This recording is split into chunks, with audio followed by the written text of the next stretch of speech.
A TEDx speech coach, Deb Sofield says, when your past calls, don't answer. It has nothing to tell you. But I did. I called for Cass in my childhood and it called me years later. I did answer it and it had a lot to tell me. This is the story of my call for Cass when I was 7 and my past calling me years later. It was in the 1970s when my parents were newly married and both were accepted to College of Medicine in the capital city. They were on a bus traveling to the capital to register for their classes when my dad started to feel sick. Thinking that they were already in the campus of the medical college, they decided to see a doctor in the university hospital. Sadly, my dad was diagnosed with a rare disease called Behçet's disease, which may cause irreversible visual loss. Their dream of becoming doctors had to be forgotten since nothing was accessible for my dad anymore, and he needed my mom's full support to fight against those hardships. When he started to lose his vision, they returned to their hometown and started teaching at an elementary school. Due to the loss, he began to teach only to first and second graders, since the font size for that age group was big enough for him to see and teach. Unfortunately, there was no technology for making the font sizes accessible back then. The challenges were huge, but my dad was so passionate about teaching that he could overcome all. When I turned 7, more challenging times started for my dad since there was a new regulation that required all teachers to complete a degree in education to be able to continue teaching.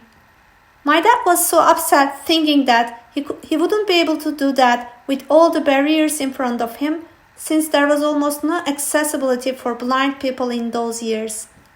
Seeing my dad so upset, with a childish optimism, I asked my mom, what if we read aloud for him and support him throughout his education? Can he do that then? We decided to give it a try. And for the following 3 years, we became the text-to-speech, speech-to-text tool for my dad. It was mainly me, since my mom was also a student and a full-time employee, besides taking care of my newborn sister. I was hardly making time for playing games or watching TV. My mouth was reading aloud the lines without being able to understand almost any words in the text, while my heart was beating with my friends playing outside. I was happy that I was helping my dad, but repeatedly at the same time I was thinking there must be other ways to remove these barriers. I was thinking if only those ways would be explored, both my childhood and my dad's mind would be liberated.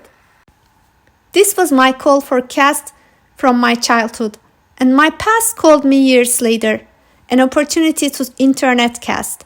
My application for an internship was accepted, and I did say yes, and I answered the call, and it said a lot.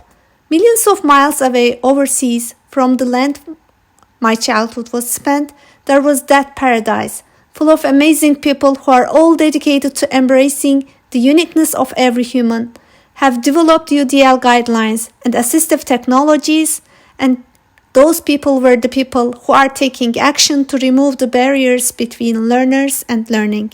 I would like to thank you. Thank you, Cass, for being such a wonderful organization.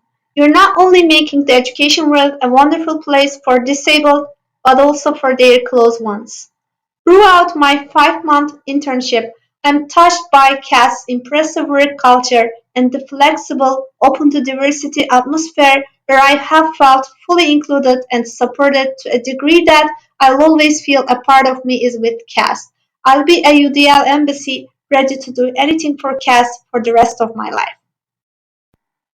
Thank you, Linda, for opening the doors of Cass to me and doing all the work behind the internships.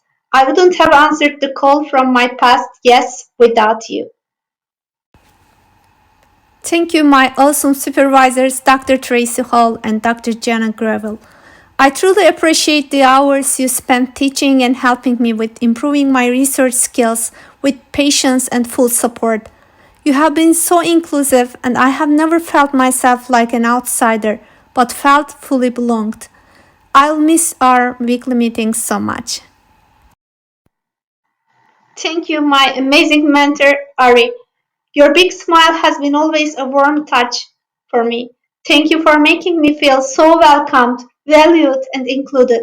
I'm really impressed by and learned from your great organizational skills.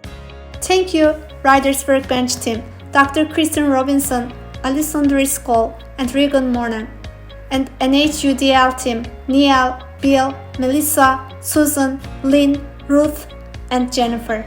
You are the actions speaking loud. You are the bridge connecting the field to research.